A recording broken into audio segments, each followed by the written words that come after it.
Okay, well, good evening, everybody. Welcome again to the latest in our series of player chats. We have with us this evening, pleased to say, one of our forwards, Dylan Wenzel-Halls, who's kindly given up his evening to speak with us, and we look forward to getting to know you a little bit better, Dylan. Welcome. Thank you for having me. I appreciate it. So, we'll just start off and might ask you if you could perhaps give us some background on who you'd say influenced you or inspired you in your view of football and your desire to become a professional footballer when you were growing up.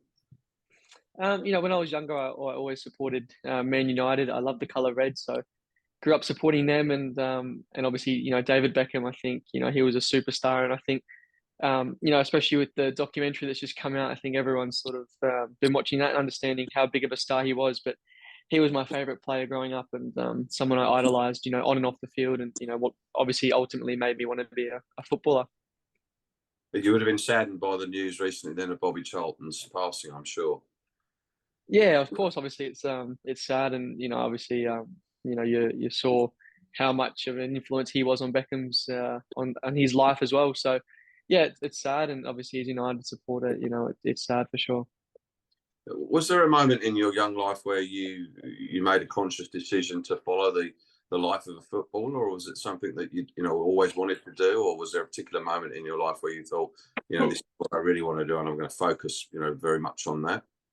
100%. Yeah. Whenever I was young, obviously, all I wanted to do was be a footballer, and like I said, idolizing the likes of Beckham, and obviously, I loved Rooney and I loved Ronaldo. These players growing up, but it's all I ever wanted to do, and I'm very fortunate to be able to do that currently, and to have done that for numerous years now. But even in school, and it's all I wanted to do. I never had any vision for anything else other than to be a footballer.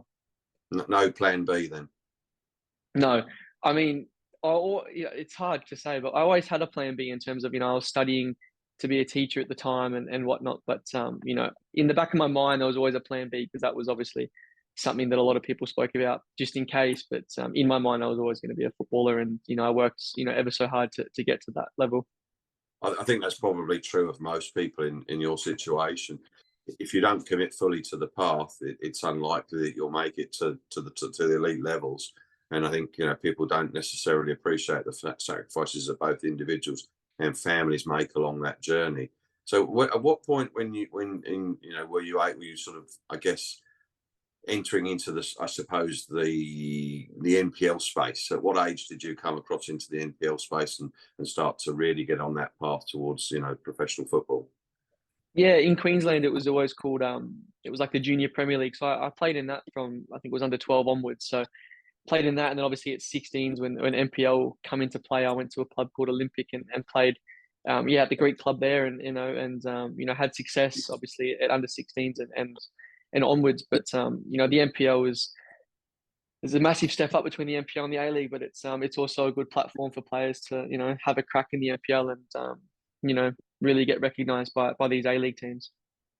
I think the NPL is an important part of the pathway for young players because, as you say, there is clearly a step up from the semi-professional to the professional ranks, and if you don't have that grounding, at least in the semi-professional space, I would imagine it's very, very difficult unless you come through an academy pathway, which probably weren't as available during your time in that sort of age group as they perhaps are a little bit more today, with most of the clubs having set up their own academy pathways.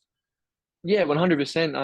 I come through the Brisbane Roar youth team, and back then it was only a youth team, and that was it. There was no 14s, 15s, 16s academy team. So, if you're a part of that youth team, a handful of players progress from that youth team onwards, but there probably wasn't as many young players, making professional debuts, and making that step from the NPL academy teams to the first team, as there is now. Nowadays we're seeing so many clubs go young, and so many clubs give big opportunity to young players, which is so good to see. But going back 5-6 years ago, that there probably wasn't that emphasis on giving youth game back then. So you had to come through sort of the NPL youth team of the Brisbane Roar, or you had to go to the NPL and make a name for yourself. And I was fortunate enough to be able to have a crack at both of those opportunities, and it was ultimately going back to the NPL that allowed me to make that step up to the A League.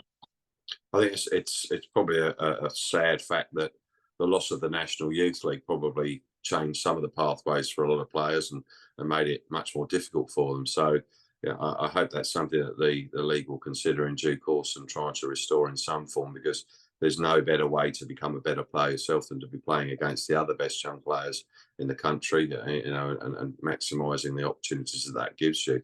I think I think I read during my research that you may have scored the winner in an NPL grand final. Is that right? Yeah, that is right. Yeah, it was crazy to be fair. I had a couple of injuries that season, and it was the season I'd been released by the Brisbane Roar youth team. So, I knew I had to go back to the NPL and have a good season, and a couple of injuries which weren't ideal, but yeah, very lucky to have scored the winner in the grand final. And it's funny, a familiar face actually won that free kick. Dan Hall, I was playing with him at the time, and he I think it was a dive, but he reckons he got contact, but he won the free kick that ultimately I scored to win the grand final. So that was such an amazing achievement for the Ipswich region. But it was nice to share that with Dan, and then obviously to go last season and share that grand final win with Dan as well was incredible as well. After 5 or 6 years apart. I think you may also have been the golden boot that season. Is that right? Oh well, yeah, I think I was equal golden boot that year, and then the year after I was outright golden boot. But yeah, it was such a good experience. Excellent. I also believe you might have trialled for CCM before you finally signed for Brisbane Roar on A-League terms. Is that correct? Didn't trial, but I got invited to come down. So I had a good probably 18 months in the NPL and scored a few goals there and did well. So it was actually Monty actually come down to Ipswich and watched me train and obviously invited me to come and trial with the first team. He was, I think, the assistant coach back then to Mulby, and invited me to come down and trial. And then the Brisbane Roar obviously got wind of that, and they come and offered me a contract the next day and said, we can't have you, you leaving Queensland and joining other A-League clubs. So they offered me a contract there and then. So, but yeah, obviously, I've known Monty a long time as well. So we crossed paths, probably 6, 7 years ago, and then obviously, yeah, he was the one that brought me to this club as well. So. Yeah, indeed. Yeah, I knew there was some connection in the past. I do recall reading something about that several years ago. So obviously, it took a little while to come full circle, but you're here now. So we'll make the most of it while we've got you. Are you able to speak to us at all about your experience of last season overall, and particularly with regard to how difficult it was for you to recover from the injury that you sustained, sadly, I think in the first pre-season training session when you joined the club?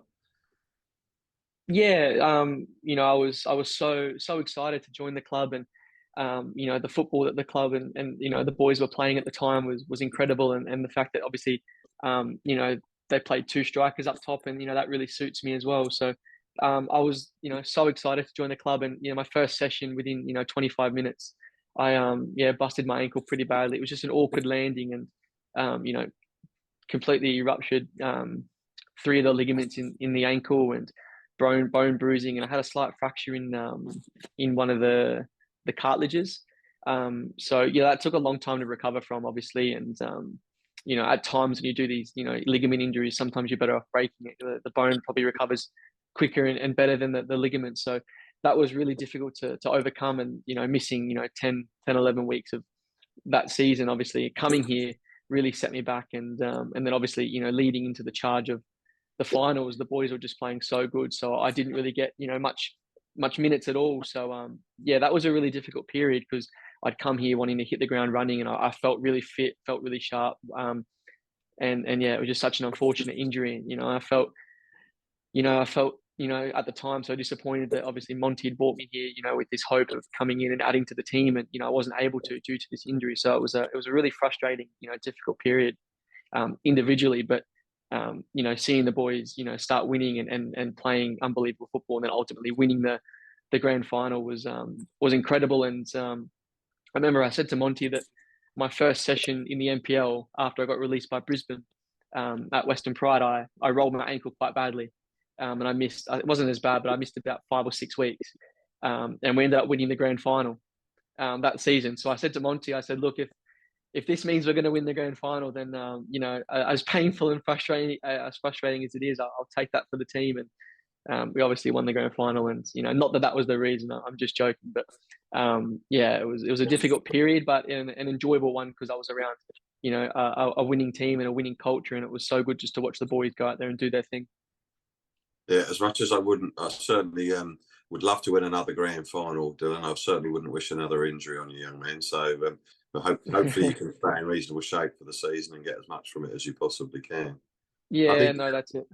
I'm right in saying you had two winners' medals now. Is that right in the A League? I did, yeah. I was lucky enough to win it the year before with West United, and I played a bigger role in that in terms of the one that I won last year. I played all the final series games and started in all those games, so it was nice to contribute to that final series, and then obviously to come to the Mariners and and be a part of that winning and successful team was another special moment that I'll cherish forever. Really, that those memories and are unforgettable with that bunch of players.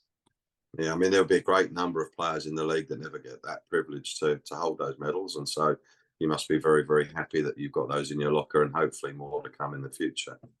Yeah, 100%. There was I remember, Topple Stanley when we were playing at West United, he said that he played in 5 grand finals and he'd never won one.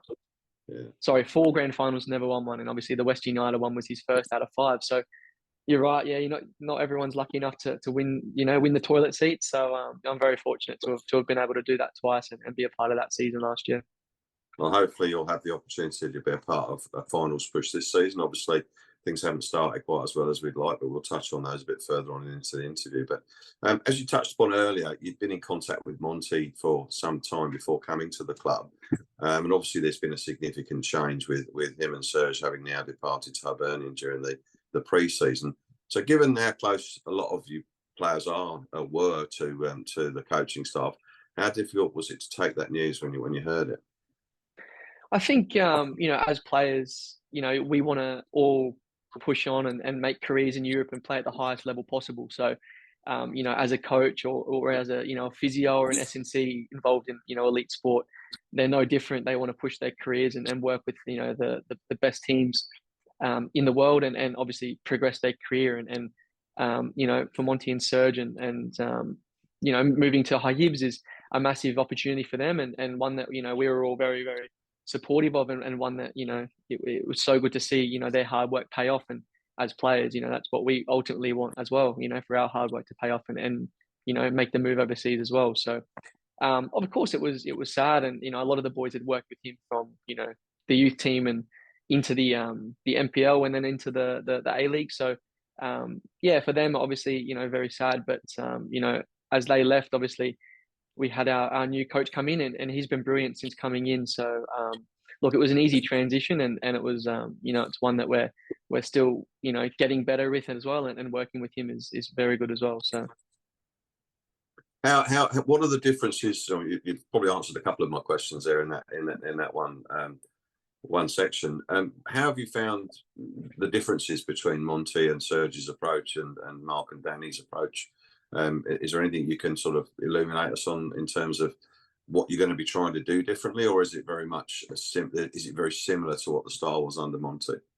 I think it's very similar. Obviously every coach has their own way of doing things. So in terms of some of the structures and those things are different, but in terms of the football we want to play, we want to be an attacking team, hard to beat, and a team that obviously scores goals, entertains, and plays good football.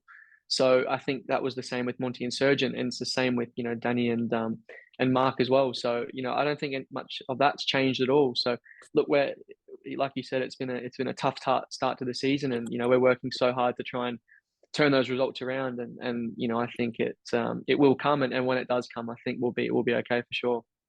Yeah, it's clear in the game so far that the team's been very, very close, and it's small margins that unfortunately are cruelling the season thus far. But having said that, of course, you guys are flying in the AFC Cup. How have you found the challenges of balancing an A-League campaign with an intercontinental campaign as well? Because I gather you guys had a pretty difficult journey back from Bali last week prior to playing in the game against Brisbane.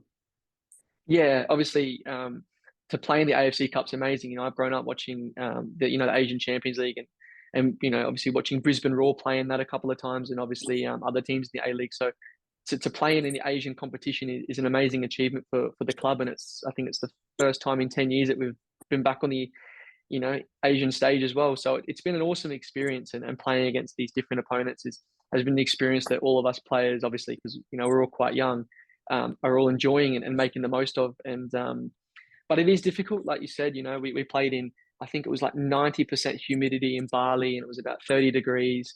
And then it was about, I don't know, 26 hours or something like that, between leaving the hotel and getting back, and then having to back up and play, on, a Sunday against Brisbane. So it's not easy, but, that's not an excuse, like we're very much capable of doing that. And, you look all over the world, there's teams that play Champions League, play, in the league on the weekend, and then play in the cup. So, it's nice to play, regular football and play weekend, midweek, weekend, but it is tough for sure with the travel. But like I said, that's not an excuse. We can definitely be better in the Asian League and also in the league as well. No, I thought it was I thought it was a very creditable performance on the weekend, despite the result. I think, again, it was a game of small margins where a couple of things go for you or don't go for you, and it makes the difference between getting 3 points and none. And as a spectator in Bali the week before last, I can tell you it was difficult enough just sitting in the stands. So I can only imagine how much more difficult it must have been out on the pitch that evening. So, as I say, I thought it was a very, very creditable performance, and hopefully the international break will give you guys a chance to regroup and then come out really strong against Newcastle a week on Saturday, which I believe has now been moved to Industry Group Stadium, we've heard today. So that's an interesting development. Yeah, they've moved it to the to our home ground, which is nice as well. But this international break's come at a good time for us as well. Obviously, we've had a good week of training this week, and then we've got obviously a big week of training next week in preparation for that, derby game as well. So it's come at a good time for us to obviously, work on the things that we need to work on, and also, come together as a group and really, just head down, work hard, and in preparation for that result. It's going to be a massive game for us, and 3 points is a must. Yeah, I think that I think the pressure starts to mount in that regard, doesn't it? The longer you go without getting your first points on the board. So, but hopefully our fortunes can turn in that derby game. And as we all know, form goes out the window in derbies, and it's just on, it's on the team that's good enough on the day that gets the result. Looking at the squad, obviously you've been around the squad for a couple of seasons now, Dylan, and there were quite a number of changes both last season and this. How have you found the new guys have settled into the team and the culture on the coast? I think, to start it off with, the Central Coast is such a beautiful place. So I think, it's an easy transition, coming to the Central Coast. And, like you said, we lost a lot of players last year, a lot of good players and a lot of important players. So, the new players are settling well, and obviously, it's taking time for us to come together and, really excel on the pitch. But I have no doubt that, when those, unfortunate, slight errors or margins, go our way, then I think, we'll definitely be picking up results. But the new boys are settling in well. Like I said, they're all a good, good boys and a good bunch of lads, and we're all working hard for the common goal, and that's to obviously have success this year. So, yeah, to answer your question, yeah, everyone's, I think settling in well. So. Well, what are your expectations for the team this season, and what would you consider to be a pass? Obviously it's hard to replicate, the successes. It's notoriously difficult, in fact, to replicate, grand final, back-to-back wins, etc. So, what does the group consider, or you personally consider, to be a pass for this season, do you think? I think, every game we go out, every season we go out, we're striving to win it.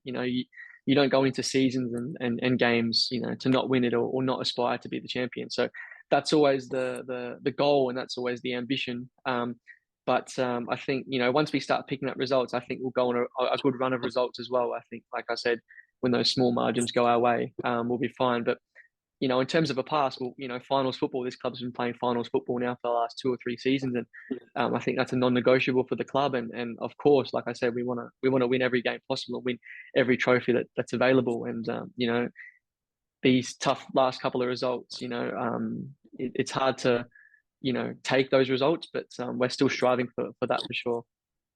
Do you feel that personally, and from a team perspective, again, do you feel there's any added pressure on the team as a result of last year's successes? Obviously it puts the target on the team's back, in terms of being the reigning champions. Do you feel that pressure or have you noticed any kind of additional pressure this season? I think so. I think I think I'd be naive to say that you didn't think of that pressure, but um, I think no matter what team wins the league, there's always that added pressure of the last year's champions and can they back it up? And then people talk about obviously a championship hangover and grand final hangover, etc. So I think there is definitely added pressure, considering how well the team did last year, and then and the fact that how well individual players did. So yeah, I think there is a pressure, and obviously that the longer we go with that results, the longer that pressure builds. But I have full belief that we will turn it around and get the results that we deserve. Yeah, I think we all believe in the group. There have been changes, as you quite rightly say, but the core is still effectively there in many respects. And I'm sure that once you get back on the winning train, then hopefully you'll be able to ride it for the rest of the season. But we'll have our fingers crossed for the next game. Are you able to speak to us about what the competition is like within the group, particularly in the forward positions that you compete with, the likes of Ali Kowal and Jing Reese with? Yeah, I think every team that is successful and strives to be successful has that competition. So, Alu and Jing obviously are completely different players to the way I play, but they're very good players and they're obviously here for a reason. So competition for places is massive, I think. So you can't just cruise through training or get through the game. You need to perform, otherwise if you don't perform you will be out ultimately. So yeah, there's massive competition for places, I think, all over the park as well. I think we've got a decent, very good squad, and we've got good depth. We've got good players that can come off the bench and make an impact as well. So yeah, there's always competition for places. So it's a good sign. Well, I think every team needs that competition. Every player needs that competition, because if 100%. you're not pushing yourself to be the best you can possibly be, then you're effectively going backwards in the elite sporting arena. So yeah, I mean, I've always got the impression that everybody is wanting everyone else to be successful, whilst obviously wanting to be the first pick on the manager's team sheet. So it must be very difficult at elite level to keep everybody motivated and happy. But all you can do is every opportunity you get, take with both hands. So I'm sure that's what you aim to do. Well, 100%. I think it's a unique position because at the end of the day, the coach can only pick 11 players to play. So it's impossible to keep a whole squad entirely happy. So I think the fact that there is competition for players is if you don't start and you don't get picked in at 11, you need to make sure that if you're coming off the bench, you're making an impact and trying your absolute everything to make an impact off the bench and change the game, and vice versa at training. You're working hard every single day, and to make sure that shirt is yours on a Saturday. Indeed, and I think that's as you say, it's a healthy competition, and I've always got the impression that all of the guys support each other, regardless of whether they're on their bench or whether they're playing. And one of the few rule changes which I think has been a positive for football in general, certainly for young Australian football talent, is the 5 substitutes rule. I think it gives the coach much more ability to change the game tactically, but it also gives more players the opportunity of participating in every game. And I think that's one of the positive rule changes that's come out of the recent changes to the rules and regulations. So I think when there's only 3 substitutes opportunities, and the game's not going how you want it, you perhaps haven't got as much flexibility with what you have now under the 5 subs rules. And I think I'd like to certainly see that stay for the duration. Yeah, 100%. I think it's a great change as well. And like you said, you can change 5 out of the 11 players. You can effectively change half of your outfield players. So it has the ability to turn a game on its head, and allows for players to come on and make a real impact whilst the coach being able to really make change as well. With 2 or 3 subs, it sort of might not be able to influence the game as much. With 5 players, you certainly can. Without wishing to share too many perhaps inner secrets from the dressing room, is it with regard to substitutions? It's something that I've always found intriguing. Is there sometimes a plan going into games that players will come on at certain times, or is it very much a reacting to the situation on the pitch, and the coach and staff keep their plans in that regard to the close to their chest? I think a bit of both. Obviously, if there's players that can only last 60 minutes or so, like for example, Jimmy McGarry last year, he was solid for 60, and then he sort of cramped and tired. So you always knew that Faz was going to come on at that 60-minute mark. So I think situations like that, obviously it's planned, but I think a lot of the time it's just what the coach, decides on and what he thinks he needs out there. He might need, two attackers to come on rather just the one or whatever. So I think it's more down to the coach and what he needs, from the team and how the game's going as well. Yeah, I think that, as you say, that you've got sometimes you're managing players' loads in terms of That's right. returning injury, or you'll manage them with the demands of intercontinental football. So I'm sure it's a very complex scenario. And in the stands, it's much easier to be an armchair coach from the stands than it is on the sidelines, I'm sure. But so far, look, I think it's been very close to getting it right, and it's good to see that the coach is being proactive in making the substitutions when he feels he needs to. Unfortunately, in the first round, we had a couple forced on us that we probably didn't plan for, but that's football, as they say. But what are your personal goals for the remainder of the season, Dylan? For me, I just want to play in as many games as I can and contribute to goals and assists. I think as a striker, there's no better feeling than hitting the back of the net. So I think, you crave that feeling, and, that's always the goal going into games, to score goals and obviously, help contribute to winning football games in terms of, creating goals and assists for the team. So for me, it's just to continue and try and score and assist goals, but whilst playing as much football as I can as well, because as we touched on, I missed a lot of football last season. So it's nice to be back out there, and as a group, I think we'll find form, and as an individual, I'm confident I can find form as well and help contribute to the game. Excellent. Well, we look forward to you hopefully achieving your goals during the course of the course of this coming season. We'll probably turn to a few more light-hearted questions now, if we may, just to take the heat off you a little bit. Who would you say is the biggest joker in the team? Oh, definitely Allo.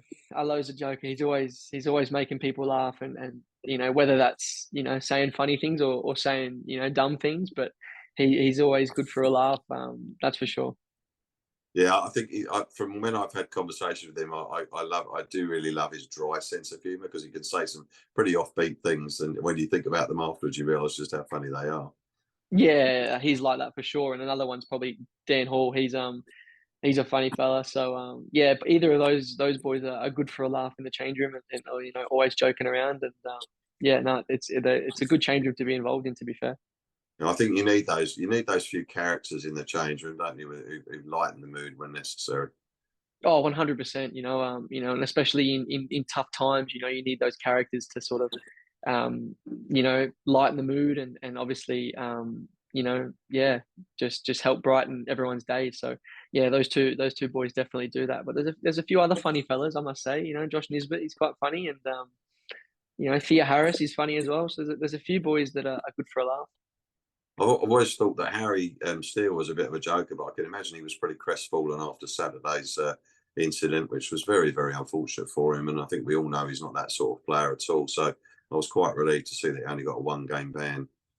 Yeah, for sure. Still, he's such a good guy, and he's a local lad as well. So we all know that he's not a dangerous player and a player that's going to go out there and make those tackles. And I think, to be fair, he was probably getting slightly pulled back as well, which didn't help the way he tackled his opponent. But he's in good spirit. Obviously, he was disappointed and upset with the fact that he got a red card, and obviously he thought he let the team down. But he's such a good player, and he's a good young player, and he's a good guy as well. So he's in lighter spirits, and he'll miss this week, but he'll be roaring for Terengganu, I believe.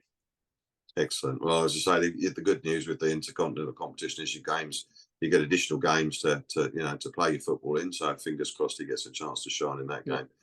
Who would you say is the best? Having been on a couple of away trips now, Dylan, so who would you say is the best or worst roommate? Well, my roommate currently, Noah Smith, and he's a good roommate. I think we're quite like-minded, and both similar personalities. So I enjoy rooming with him. Although I wouldn't be telling him that. I tell him the opposite. I tell him he's the worst roommate, but he's all right. Who else have I roomed with? I roomed with Vuka last season. He was a good roommate. He sleeps a lot, so he was always asleep, to be fair. But I don't think there's anyone that you wouldn't want to be rooming with. Everyone's a good guy, and everyone gets along really well. So there isn't probably too many people that you wouldn't want to room with. But to all the boys, when I'm talking in the change room, I'll tell them all that I wouldn't want to room with them. But Excellent. Is there anyone that's always late for training?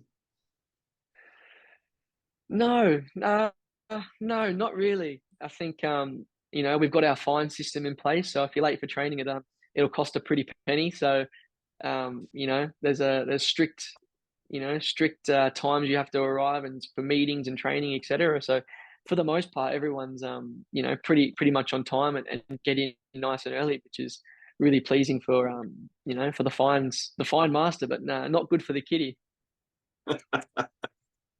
Oh, I like it.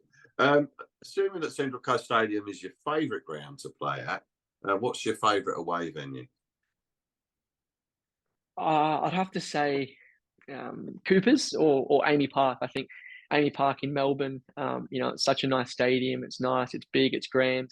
And then Coopers, I think, they always have a really good crowd, and Coopers is always rocking. And I think if you go there and you can get a result there, I think is amazing because they certainly know how to give it as well, those fans. So I've been on my fair share of abuse from the Adelaide fans, but if you can go there and get a result, and it's always a good atmosphere as well. So I really like that stadium. But funny you say that because when I was playing for Brisbane, and I used to always say to my mum and dad, the Central Coast Stadium is the most beautiful stadium. It overlooks the water. You've got the palm trees.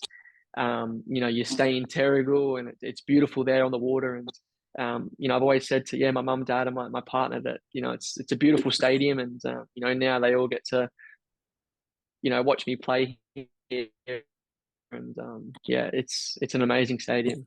Have your family had the opportunity to come down to view the stadium personally?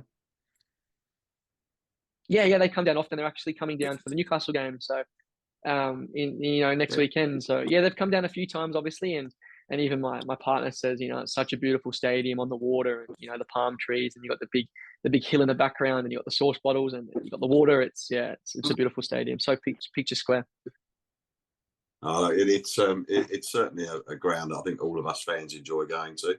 I've not experienced Coopers, so I'll do that one day. But I gather the away fans there can be quite hostile, or the home fans can be quite hostile to the away fans. So I'm stealing myself for that at some point. Do you know your FIFA 23 rating, and are you happy or disappointed with it? I think it was 63. Yeah, I think I'm happy with it. Obviously, I think everyone, wants a better rating and a gold card, but I don't think I can complain with mine. I didn't play too much last season, so I knew I wasn't going to get a massive upgrade. So no, it's good, and it's awesome to be able to play with yourself on FIFA. I think as a kid growing up playing FIFA, it's surreal to be able to see you on the game. I wouldn't want to be on the FIFA. I've got two left feet and none of them are any good. So have you got any game day superstitions? I do. I listen to the same. To be fair, since I won the grand final with Western Pride in the NPL, we had a song that we walked out to before every game. It was the Logical song by Scooter. It's like a techno crazy song. I listen to that song right before the game, every game I play. And then every season that I've played, you sort of pick up songs that are, regular in the change room. So at West United, we had Waka Waka. So I'd listen to that as well on game day. And then last season we had Run This Town. So Silvera used to always put that on. So that's sort of, my 3 build-up songs before the game. So I listen to them always. But in terms of superstitions, no, it depends. If I score a goal and I've got certain boots on, then I'll only wear those boots for that game, and I'll wear them the next game, only those boots. And if I have a bad game, then I often give those boots to someone in the crowd, sign them, and make some kid's day, but then get another pair for game day. So that's probably my only superstitions. Okay, excellent. Have you ever had any unusual requests from fans that you can share with us? No, I don't think I have. No, I haven't had any strange or unusual requests. You always get the requests, on social media. Can I have your shirt, or can I have your boots? Can I have your shin pads? But kids, at the games ask for you. They say, "Can I have your boots?" You say, "Sorry, mate, I need them." "Can I have your shin pads?" "Nah, sorry, mate, I need them." And they go, "Your shirt," and they ask for your pants and your socks. And yeah, that's probably the most unusual, I'd say. Nothing too extreme. Perhaps that'll come further along in your career. Yeah, we'll see. So if you weren't playing football, what do you think you would be doing to earn a crust? I think you might have touched upon this early in the chat. And also, what teammates would you like to have working with you, and why? Well, like I mentioned, I was studying to be a teacher, but now I'm currently studying to be an accountant still. So if I wasn't playing football right now, I'd probably be doing something to do with that. And I'd love to get into some sort of coaching, with the next generation in terms of, young kids. I think, teaching them, and growing up, I only ever had, dads as coaches up until, I was probably 10 or 11. So to be able to give back to the younger kids now and give them, I would think, and I hope good coaching is something that I'd like to do. But in the workplace, I think honestly, any of the boys there, I think I'd like to work with Hawley. I think he's a very hardworking person. Noah, he brings good banter. And yeah, all of the boys, Steely, hardworking, although he whinges a lot, to be fair. So depending what workspace we're in, depends if I'd want to work with him or not. But yeah, I think all the boys are good value and a good, good laugh as well. So I think they'd bring good vibes to any workspace. Excellent. One more question for me, and I'll throw to Colin to see if we've had anything in the group chat. What are your future plans and aspirations for the remainder of your playing career and beyond? I think you've indicated obviously you've got a desire to play overseas, but and touched upon the fact you're drawn to the coaching side. Is that something you think you might set your sights on? As things progress. Yeah, I think every player grows up wanting to play in Europe, and when you're 15, 16, you want to play in Europe and you want to play for the Socceroos. So of course, that's every little boy's dream going into professional football. So but in terms of the coaching, yeah, look, it might be something that I'd go into. I'm not too sure. I think I'd want to coach more the kids and give back to the grassroots and and coach there if I was to go into that post football for sure. And in terms of the season, I want to score as many goals as I can, contribute to games, and obviously have success with the Mariners again. So yeah. Well, it might be a good start if you've got a hat trick against Newcastle next weekend, but no pressure. Trust me, I'd love that. I'd love that more than anyone. Excellent. Well, that's all the questions I have, Colin. Did we get anything come up in the group chat while we were online? Nothing's been asked on the chat, but did we cover the new standard question of Messi versus Ronaldo? Oh, sorry, I did not. I missed on that one. Sorry.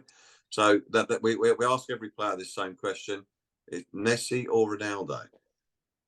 Look, I always grew up watching Ronaldo and loving Ronaldo. I think, but I think with what Messi's done in his career, and obviously, particularly winning the World Cup and the way he did it, single-handedly, I believe, contributed and helped to that success. I think he's probably just edged Ronaldo, but in terms of what Ronaldo does, I think, he scores goals and he's such a good goal scorer. And I think we're so lucky to have witnessed these two players because everyone talks about Maradona and Pele, and I obviously never got to experience or witness those guys, but to firsthand see what Ronaldo and Messi have done in the game is just incredible. And, we're so lucky to have witnessed both of those go toe and toe for so many years at the highest possible level. Yeah, I don't think there's a wrong answer to that question, to be fair, Dylan, and we are privileged to have seen what effectively are once in a generation football players, and they're part of a long line of very, very good, and famous footballers. And I think, as I say, there's no wrong answer to that question. But as a Man United supporter, I imagine Ronaldo. I imagine maybe. Yeah. Yeah, he edges it just for me, obviously. But like you mentioned, we're so lucky to have witnessed both of them. And look, they've gone toe and toe for the last 10, 12 years. Ballon d'Or, they take it in turns almost. So it's incredible.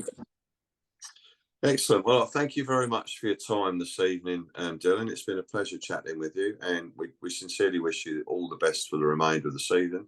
We hopefully see a lot of you on the park, and we see you banging in goals regularly. And hopefully you will stay injury-free this season and get the most out of it. Thank you. I appreciate that. And I obviously appreciate, all your guys' support because, we really are trying and we're giving our all. And, at the moment, results aren't going our way. But I have full belief that results will come our way. And I think once we get one or two, we'll get on a roll as well. So, look, we're working so hard in training. And I think, we're not a million miles away. And I don't think we're too far away from getting putting in a good performance that you guys can all be proud of and get back to winning ways for sure. Well, we're certainly 100% behind you, and we still believe you guys can turn this situation around fairly quickly and give a great account of yourself for the season. Then fingers crossed we're there or thereabouts when it comes to the big dance at the end. Thank you. No, I appreciate that. And yeah, like I said, we're giving our all to make sure that we're thereabouts for when that comes. Excellent. All right. Well, you have a great weekend. And again, thanks very much for giving up your time and chatting with us this evening. Thank you. I appreciate it. And thanks for having me.